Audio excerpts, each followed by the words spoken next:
Yes, I say it the way it is. Say it the way it is, but in a Know the love-hearted implication way. And you of can your do it. way on others. You are used to your way, but I'm not used to your way. Someone is not used to your way. But then there is always, that middle ground. Anger issues, exactly. Yeah. But if you can't, because sometimes, to be very honest, a person with that sort of personality, the good thing is personalities are not stuck on you. You can evolve and Yeah. become your more true, authentic self. Yeah. That's the thing. Men tend to cheat because sometimes the hotel is always closed. He wants to be intimate with you, but because you're moody, the hotel is closed, hotel. right? Yes, that's a 5-star hotel. Like, man, Yeah. that's like a mansion from, you know. Yeah. And God is saying the marriage bed is undefiled above all things, right? He's So giving it's like you the right most, to exactly. Therapist here, and there's the prophet there. Yes.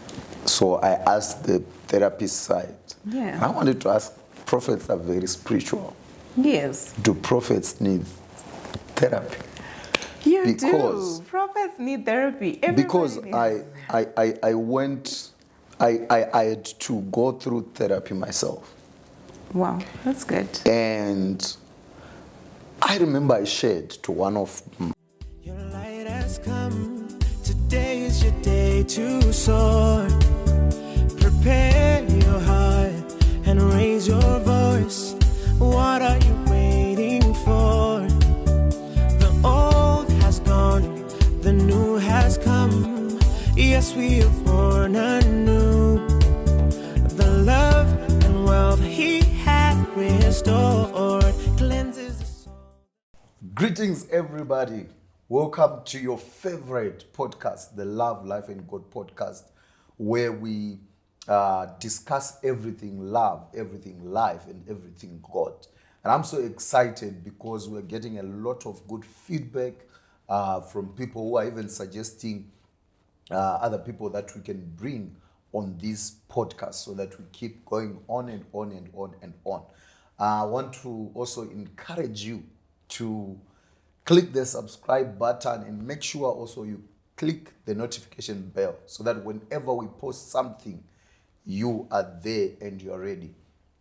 And I'm excited about this podcast, this particular episode, because I have a guest who is a sister, and she's also a pastor, and she's also a therapist.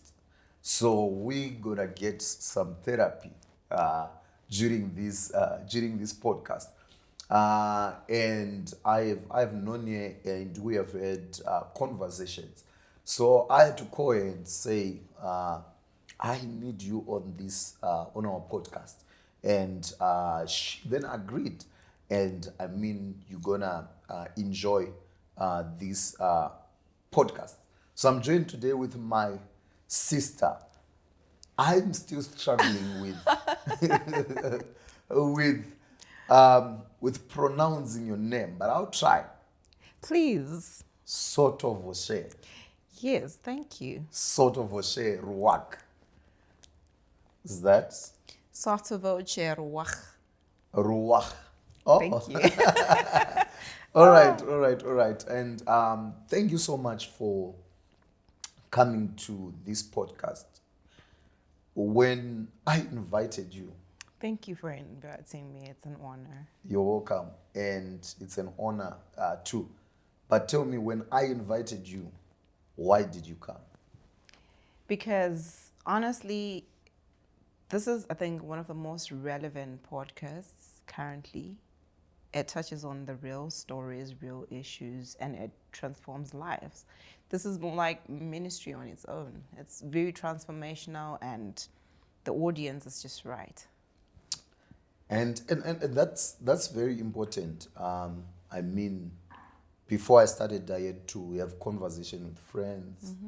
I've also, some colleagues that I work with who are, influencers. And we are trying to shape what we want to get Okay. out of this podcast. But I mean, beforehand, it was also a story about, God just waking me up one day and saying, Amen. you need to tell this story. Wow. And then, obviously, the technical side, you want to get technical people to say, Absolutely. I think we need to do this way, we need to do it this way.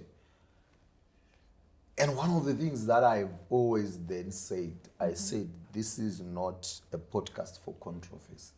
Absolutely. Because, Makes sense.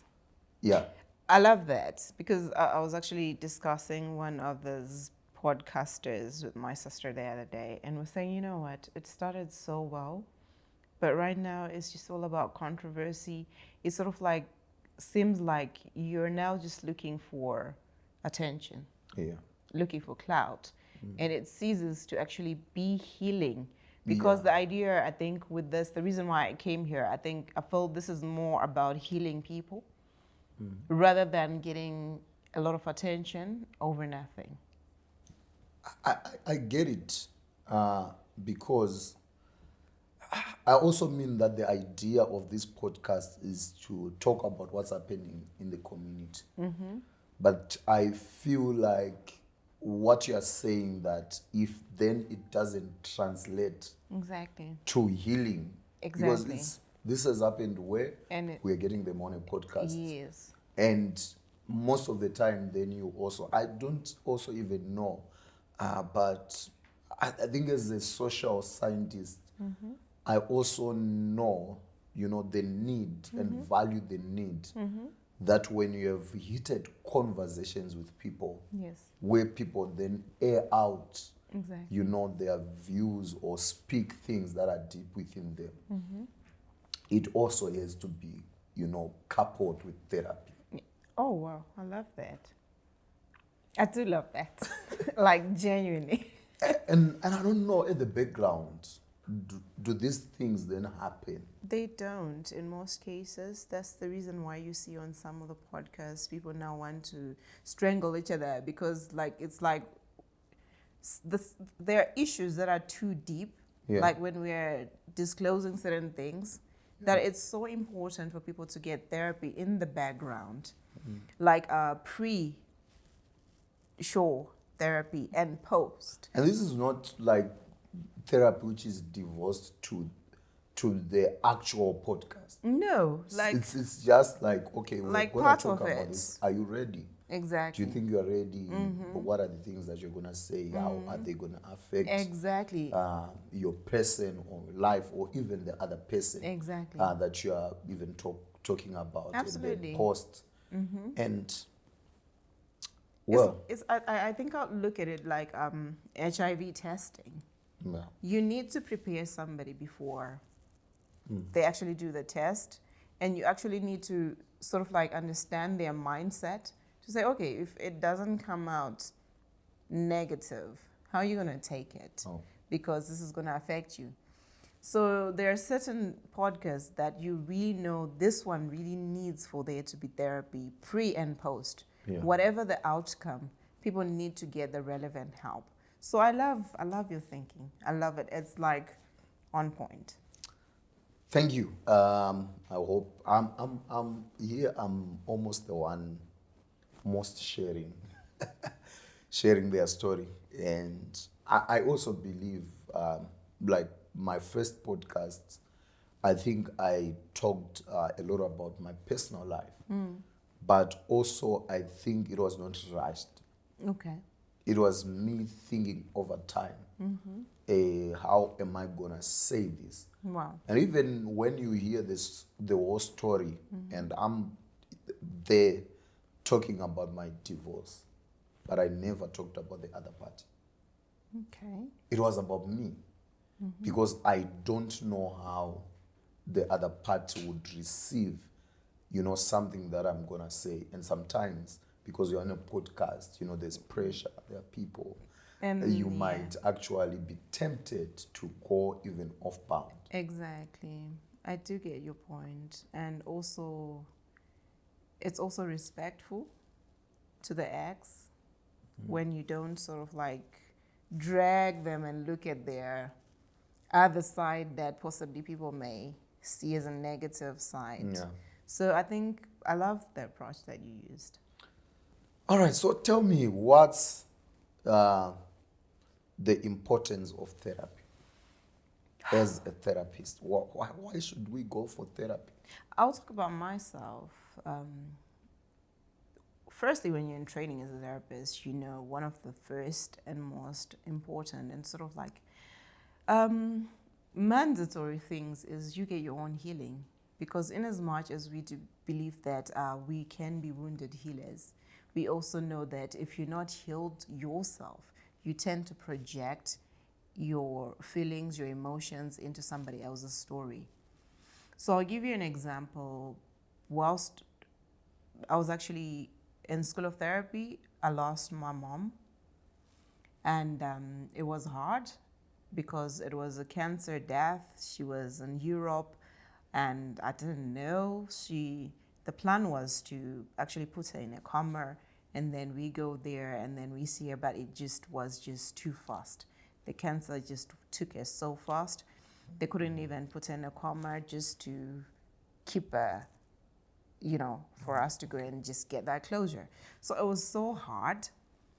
And I needed therapy for that. Oh, yeah. Because it was like a huge blow. To me, she was like a pillar. I think there are times that I sit and I think of my mom and I actually know, okay, this wound hasn't healed. So obviously you need therapy. That's number one. Yeah. Number two, I remember in 2019, my husband and I lost our unborn child. It was so hard. Yeah. And the circumstances, having been domestic violence of an in-law, it made it so much more difficult. And it was so hard for both of us because this is a man who's grieving his unborn child. And there is me who's actually looking at him and blaming him in a way because I'm saying this is coming from your family. Yeah. This wouldn't have happened. So I don't actually give him that space to grieve because I'm not looking at it until one day he's like, you know what? This was our child, not just your child. I'm also suffering. Yeah.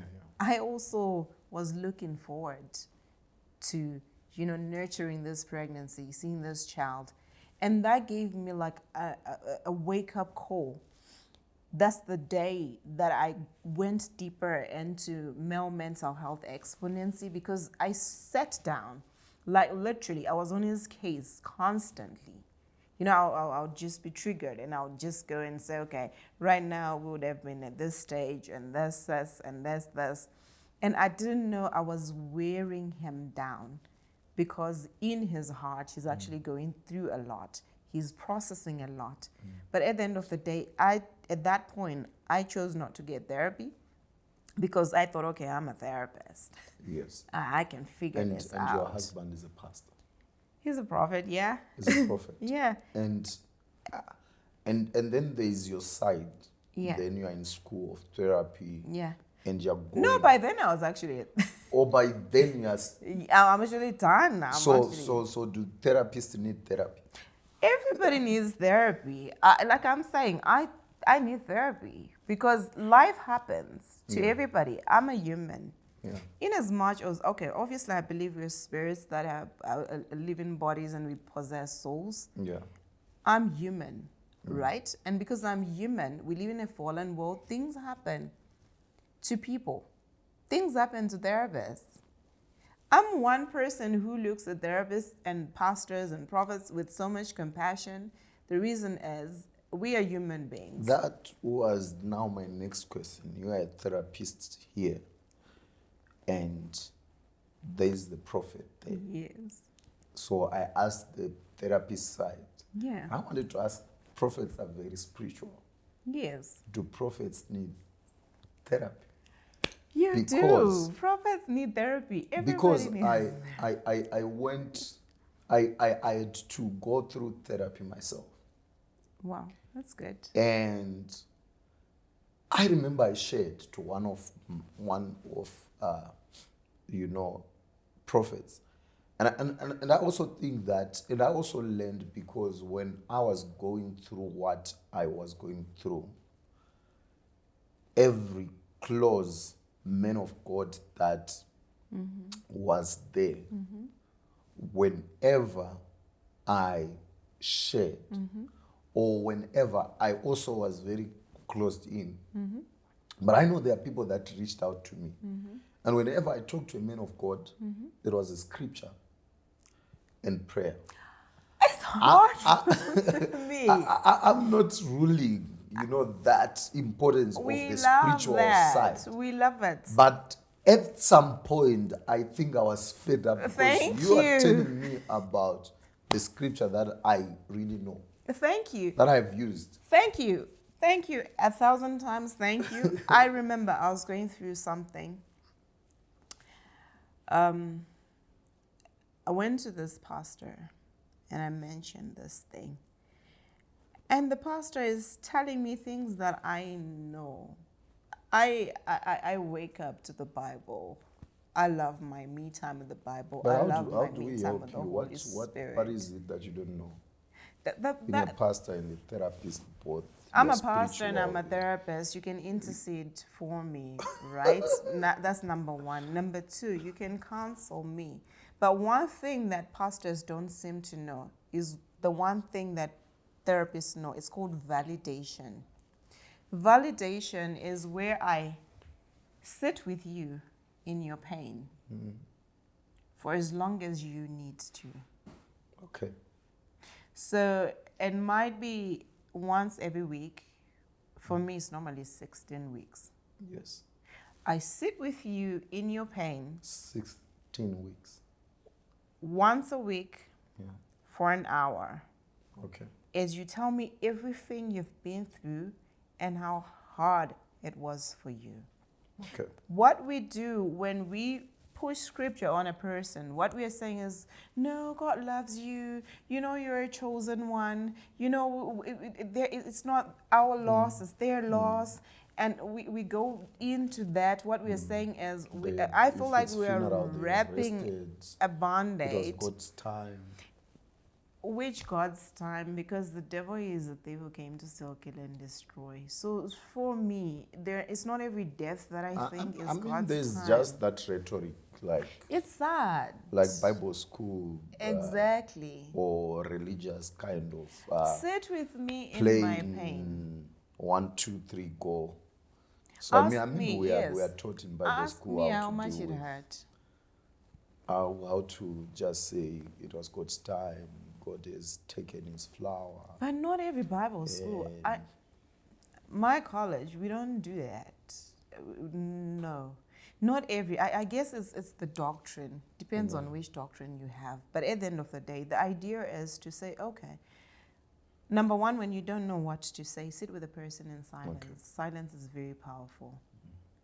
Instead of me trying to fast track your healing, because I can never do that. That's why you find a lot of people who have gone through church counseling sometimes become very wounded, because it's like I said, it's more like wrapping a band-aid over a broken hand.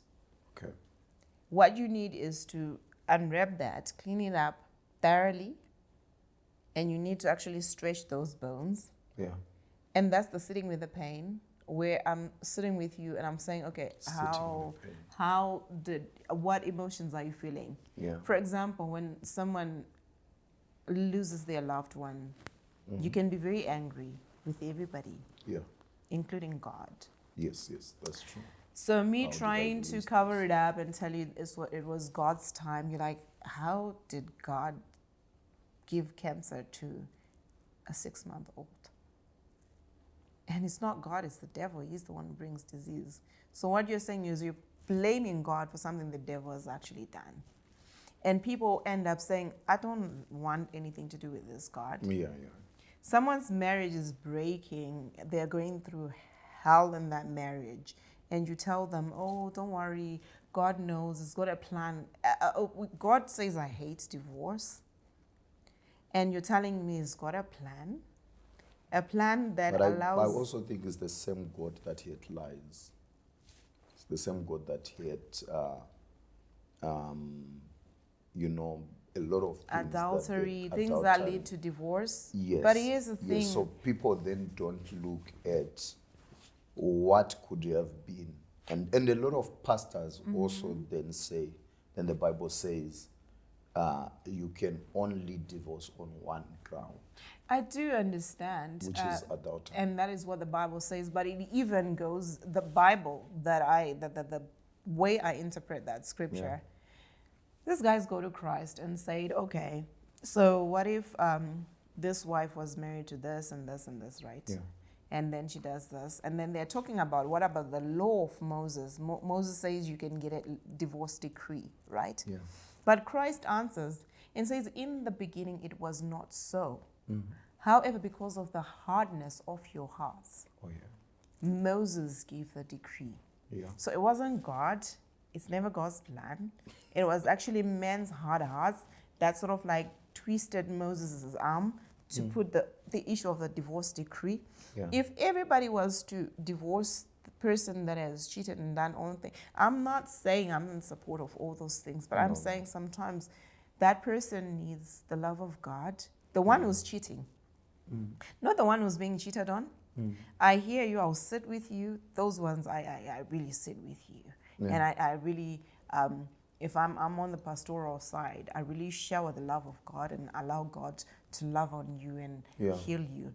But if it's also the one who's cheating, I want to sit with you and also shower you with the love of God, and also want to bring to you possibly an understanding of your childhood.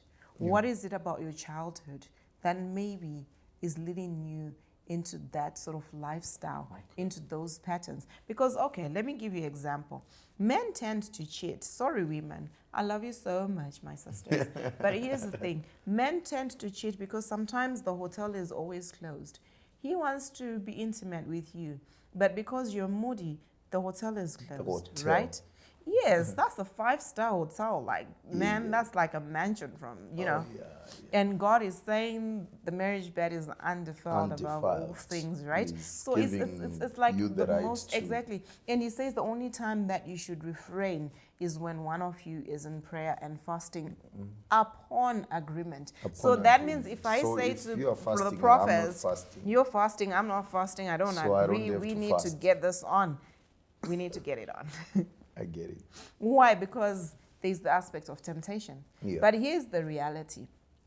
Most women refrain. Okay. And sometimes now men do. Okay. Right? And what then happens is there's temptation out there. There's temptation out there. Your woman looks amazing. The fact that she's got a ring doesn't deter men. Some actually like that because they know there's no commitment. Exactly. Yeah. And then the women out there are looking at your husband and they're looking at the life that you have. They're looking at your joy. They're looking at everything you have, and they're envying that and thinking, I need that. And all that is the works of the devil, yes. But at the end of the day, when you close the hotel on your spouse, sometimes you actually, especially with women. Yes. I've said with men who tell me to say, you know, my wife is like the real deal. Who doesn't want their 5-star hotel? Okay. But when you are hungry,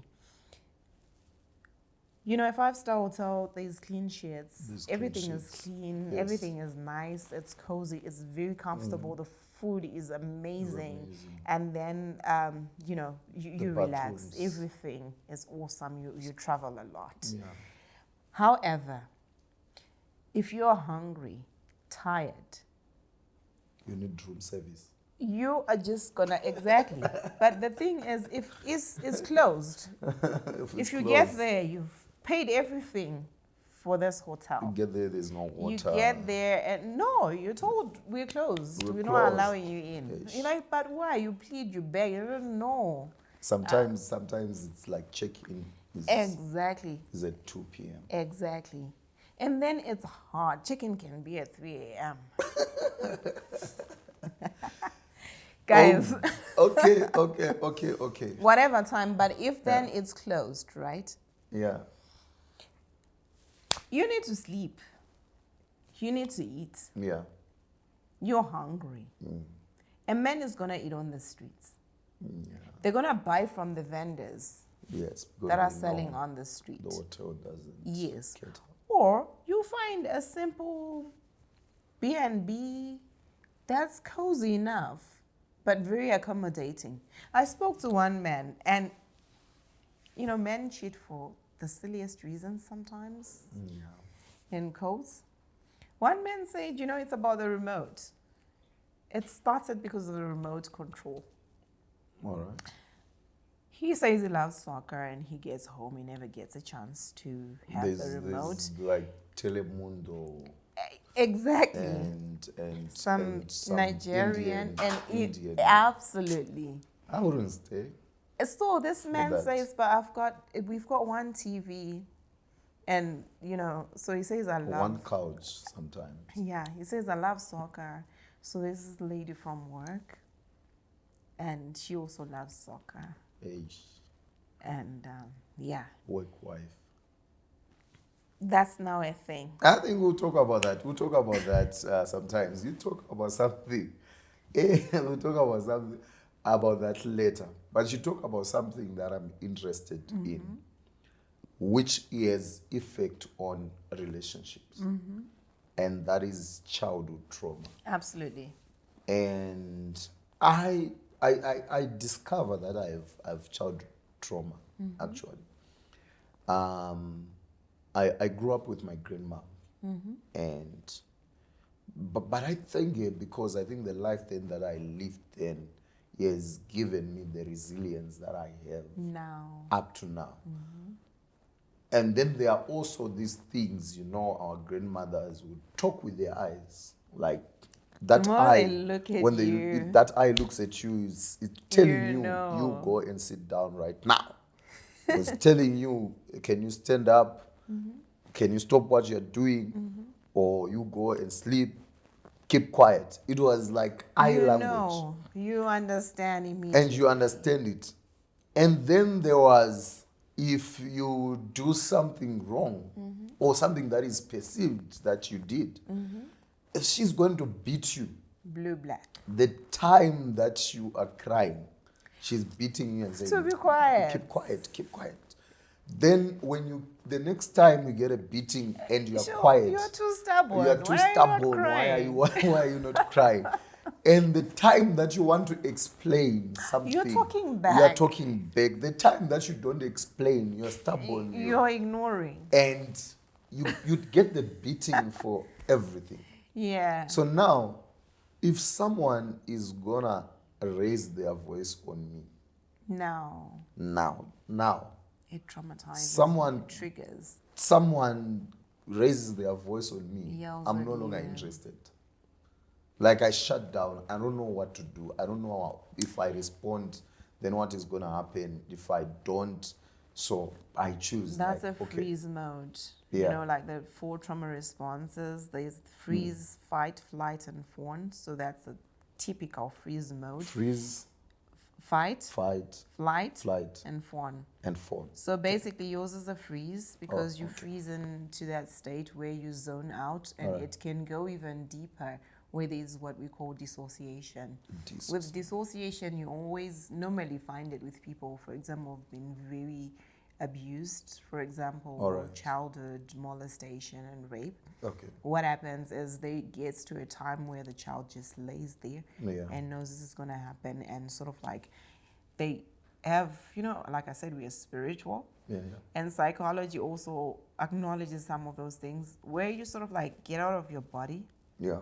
and you're watching from a distance. You're like, okay, I surrender. I've tried to fight this off. Yeah. So I know this is just going to happen. And you're like, okay, this is just a body. This is And just you life. get out. This is just a body. Now Oh, it just oh. becomes this is just body. So you and your spirit sort of like get out of this body, your psyche, your everything, and then you're like on another plane where. So you find some of the people who are into prostitution, cheating, and things like that. Yes. It's because they've gone through that experience, and to them they've sort of like settled on a plane where they say this is just a body. So when they're doing some of those things, they're no longer in that body. They just giving up They just surrender and it say and say whatever because they grew up with things exactly. just happening and they Exactly. did not have control Exactly. of So, like, everything. same thing with women who are battered. Like you said, you get beaten. Yeah. Somebody can just dissociate and just allow themselves to be battered, and the husband or the wife can batter them. Because nowadays, the sad part of it is a lot of women are very abusive. And most women, we don't realize that sometimes the men will leave and look for somebody where they can rest and relax, Yeah. even if it's for an hour or two, because home is very toxic. So even when you're dating, because that's the pattern you grew up with, grew up you saw your mom using the whole ghetto, going all ghetto on your dad and things like that. Yeah. Or it could be the reverse, whereby your mom was very submissive and you grow up and you say, you know, I'm never going to be like that. So Yeah, you yeah. develop a false persona. I love to say false because there is a true, authentic person Yeah. who is loved on by God. You're strong, you're everything beautiful. Yeah. And you're a different person because there are times I have to ask my patients to say, if this didn't happen to you, who would you be? That's the person we need to find. And that's And we need to go really deep inward. and that's very important because I mean beyond trauma, the problem that is happening in this generation is we are trying to be everyone else. Absolutely. We are sadly trying to so. be. Social media has sold, these thoughts, Exactly. narrative of life Exactly. that we have people that do not know who they are, their true self. Exactly. And we are trying to be celebrities that we see. We are trying to be, Exactly. to be other people. And most of the time, then, when you meet this person that you see on social media, they are not the person. The one thing that I always say to people, be very humble. It's like what you ordered versus What you got? what you ordered versus what you got. Catfish. Yeah. Yes. It's like there's a lot of catfish, but at the end of the day, what I think is be humble and love yourself and have compassion on yourself. Because the moment you've got compassion on yourself, you allow yourself to heal. So my take is a lot of divorces that happen should never actually happen. The reason, you're coming from a toxic childhood. I'm coming from a toxic childhood. We're meeting there. I've gotten my trauma response mode. Yes. It could be dissociation, the whole freeze thing, and fight. And yours could be a mix of the phone, and it could be also a mix of the flight. Yes. So here's the thing. I fight you, and you flight. Yes. You're out the door. I possibly freeze, and you're phoning and trying to be a person pleaser. Or you freeze too. Or we both freeze, exactly. Then Or it's we a both deep fight. freezer. Absolutely. I love that. No longer in marriage, it's a deep freezer. I love that. Because that's where now there's no connection. Yeah. And the sad thing is the devil is so cunning and he's so fast. Yes. So it's going to bring in people who are going to be so warm and speak to your love language and give you that security. Okay. And this is an outsider. So that's where we're saying no. Prophets and the church or ministry and us should not be fighting, but we should rather be collaborating. Yeah, that's true. Someone comes to you, you're praying over them, right? But no, okay, this person has trauma. Let me refer them to the professionals. Yes. Where I'm sitting with you in your pain, it does not interfere with what you do on Sunday or what you do during your time with them. So the idea is to refer the person. If I also see, okay, this could be a spiritual thing, I'm supposed to refer to the that's true. prophets. But what we normally want to do is we want to look at it, we wanna want to be take it, everything. and we want to do everything. And now because as prophets, we now tend to also charge the one-on-one things and things like that. It's good, it's amazing. God can do everything. I absolutely believe that. Yeah. But also, I love the fact that Luke was a physician. Yes. We as The therapists, Good Samaritan took this guy to the hospital. I love that.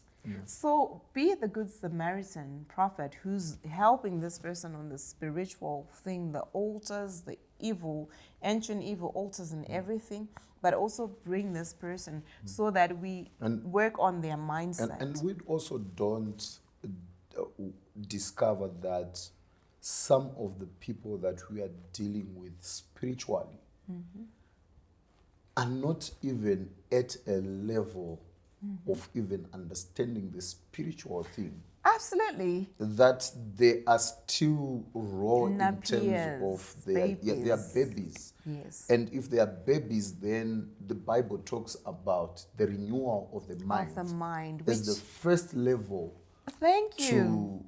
to your growth as a Christian after salvation. And that's what CBT is all about. Yeah. Right now, we're telling you, okay, you're so beautiful. God loves you.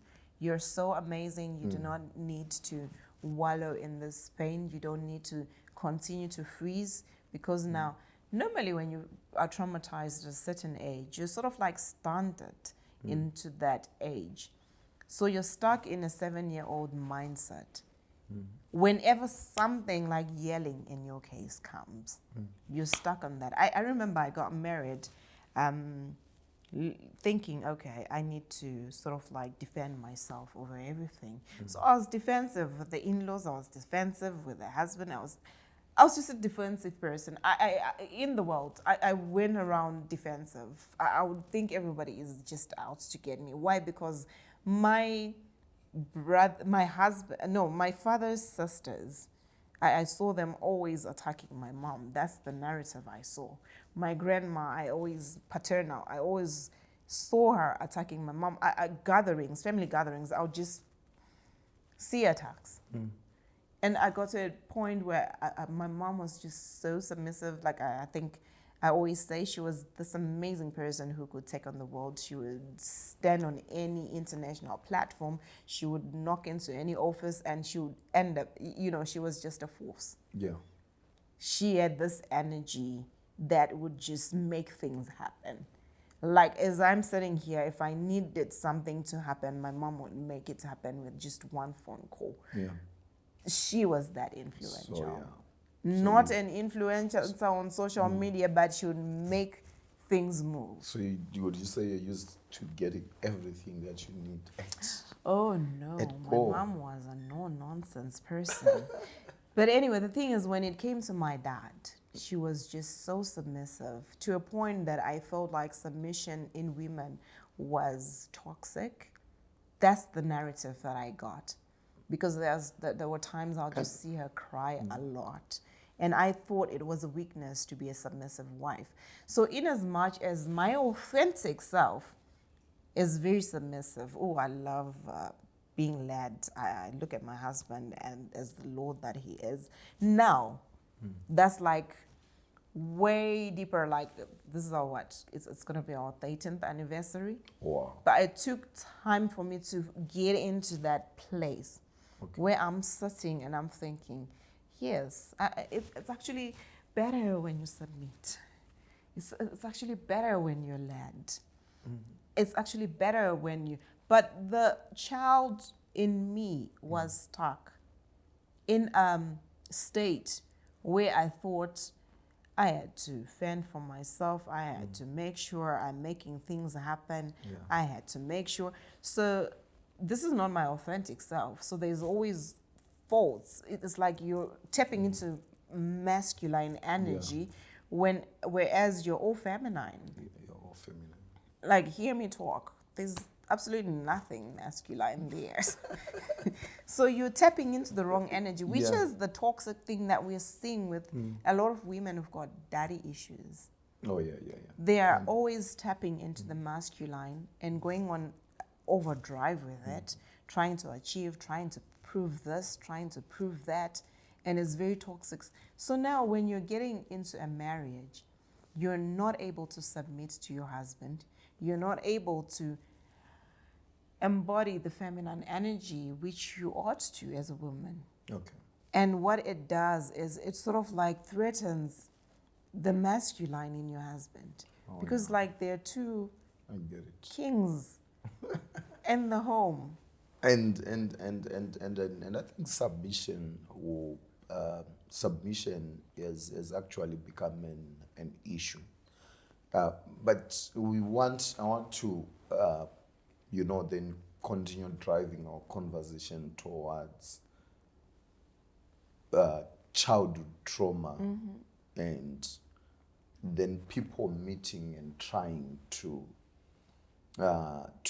get relationships going. That's the thing. And I mean, when we talk about divorce, in another episode. But I think then what leads to it is sometimes it's more than what then happen when people are trying to build their home. But it could be things that people ignored That is it. when they met That's it. each other. When you talk about our parents, you realize that they did not, it was not really about, I know your love language is, mine, then because I know yours, I'll go through with your languages, and then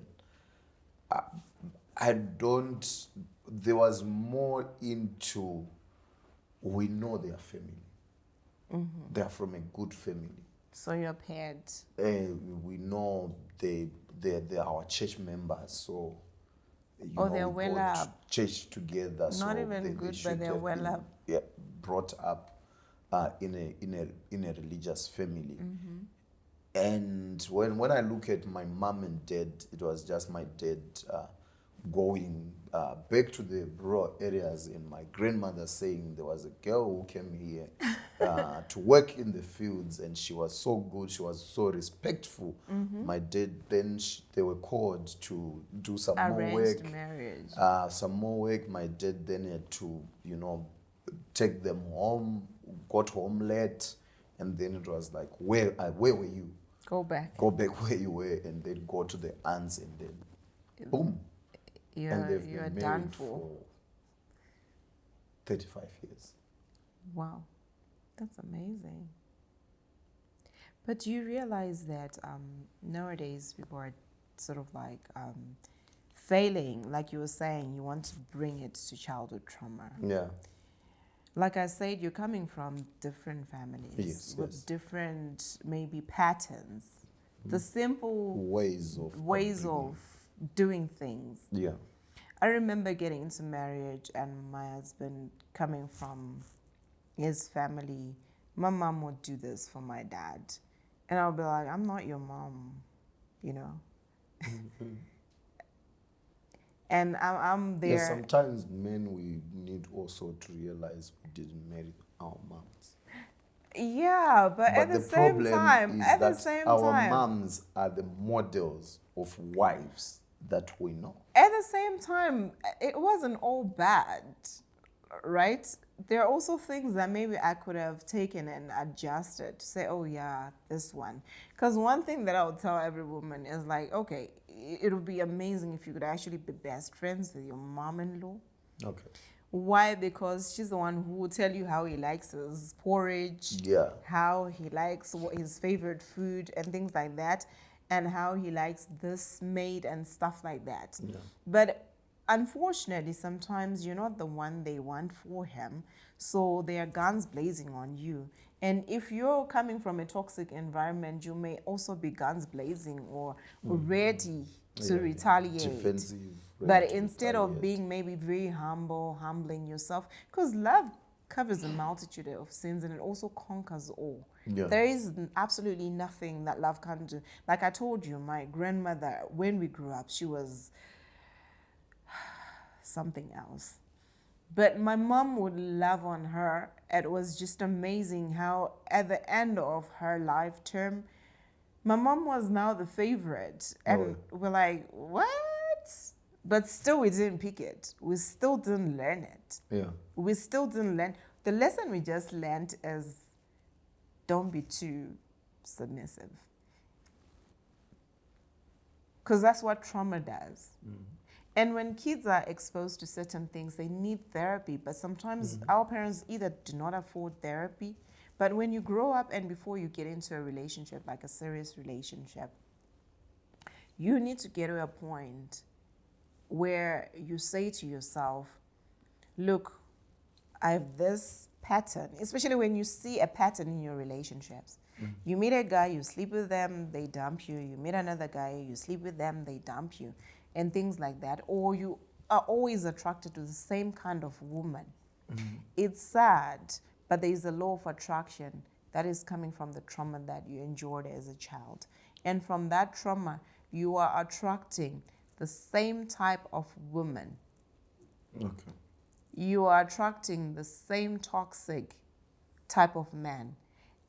So when you have an absentee parent, like an absent dad, for example, you have abandonment trauma. Oh, So that childhood abandonment will sort of like help make you be attracted to the familiar, and that's the guy who will always abandon you.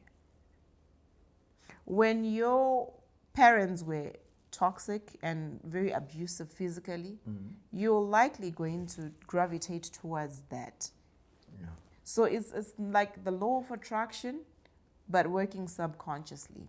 You're subconsciously attracting that which is stuck in your subconscious because of that trauma.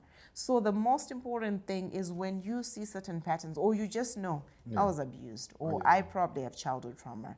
That's true. Get therapy before you even start dating seriously. Why well, and I think that's profound, because we don't realize that we need therapy. We don't. We Someone choose not to. will just say, that's my character.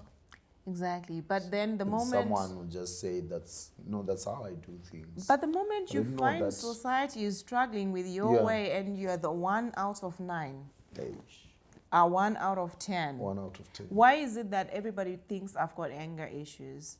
Why is it that I can't make friends? Why is it that I struggle to keep people around me? Why is it that wherever I am, there is conflict? There's conflict. Eish. There are people, they are relatives, they are friends. That when that person visits, they come to your house, They create They tension, create they bring tension, their they own create ways, fights and they and- create tension. and you know those people. You know yourself. Yeah. You know those relatives, those relatives Those that say, I friends. say it the way it is. Yes, I say it the way it is. Say it the way it is, but in a Know the love-hearted way. implication And you of can your do it. way on others. You are used to your way, but I'm not used to your way. Someone is not used to your way. But then there is always, that middle ground. Anger issues, exactly. Yeah. But if you can't, because sometimes, to be very honest, a person with that sort of personality, the good thing is personalities are not stuck on you. You can evolve and Yeah. become your more true, authentic self. Yeah. But the only way of doing it is to sit with yourself, self-reflection, and do the whole Johari window thing and realize, you know what, this might be blind spots to me, but everybody else is looking at this and they are seeing that I have this problem. Yes. Why? Why is it that everybody always ends up crying or fighting, or I always provoke this sort of reaction? Yeah. Why is it that I always end up abandoned? Why is it that none of my relations... And most of the time, then people look like people are abandoning me. Everybody, when something happens, we have just a tendency of finding fault in someone others. to blame, fault in others, and we don't look inside ourselves We and don't. say what exactly. In my other podcast, I said we don't look at ourselves and say what was my contribution. Even at the point Exactly. you actually agree and say the other person was wrong, Exactly, no. but this they is could be my contribution always to their that's behavior. proper psychotherapy, because in systemic therapy what we say is no man is an island, and every problem you are part of the problem. As long as you're in it, you're part of the problem and you're also part of that solution. Yeah. So at the end of the day, I sit with myself. I remember every time I have conflicts, like, okay, let's say in-law conflict, I sit with myself and I say, what could I have done differently? What could I have done differently? Okay, this person did this. How could I have reacted differently? Yeah. How could I have mitigated the situation?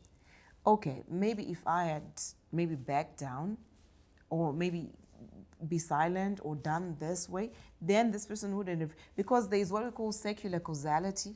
If I come here and I yell at you, you're gonna freeze and you're gonna go out. Yes. Imagine if now this is people in a relationship. The wife yells every day, the man backs out every day Yeah. and goes away every day. It becomes a pattern. If you want to change that pattern, not one person has got to change. The yeller has to stop yelling. The walker has to stop walking. So now you're part of the solution as well. You're part of the problem, you're part of the solution. So now we tend to say, oh, it's because of my parents. This whole childhood trauma thing can be toxic. When you say, oh, it's because of my parents. And we use that as an excuse to go around life bleeding on the people who never hurt us. So instead, you're like, okay, my parents did this. And sometimes I like the fact that sometimes they're pouring from what they've got. They're giving you the best. When they're hitting and beating on the kids, for them, that's what they were taught and they think that's what is best. So sometimes what we then need to do is to say, okay, this is what has happened, this is who I am now, but how can I become a better person, a better version of me? And that's it. Because I also feel like there are times where, you know, you can just look at somebody and see the good and the beauty Absolutely. inside of them. Absolutely. But then there is always that something that they grew up in. Yeah. And that is, you know, build a certain part of them that you even don't see in the immediate. Yeah. But oftentimes, you know, that comes. And I'm wondering, where is this coming from? What you actually happened know to that, you? you know, this is not the person. What happened to there's you? There's actually something. So these things have a way of actually just you know, popping up. And then you can demonize it as prophets. Then, like, possessed. You are possessed. You need deliverance. Come for deliverance service. So we agree that everyone needs therapy. We all do. A prophet, a Everyone pastor, needs a therapist, because at the end of the day, We go through you need things. validation for the I pain you mean, have gone through. me, myself, as a prophet, I mean, you deal with a lot of stuff You do. every day. You do. You don't find time sometimes with yourself. No, you don't. But even when something happens And your to spouse. and when something happens to you, It's also hard then because people it's, judge it you. is also hard to express yourself because everyone is expecting that you are strong, that you are well, that you got it, you got it Figured out. But And- that's the good of therapy, because this is confidential. Look, the moment you pay me, it's like a lawyer, it's confidential. So, Yeah. but then the reality is, we are sort of like prophets and male children are told to be strong fighters, Yeah, whatever. yeah. And you don't want to show any sign of weakness. Weakness. But it's not weakness. That's actually your strength. Healing is actually strength. Getting help is actually strength.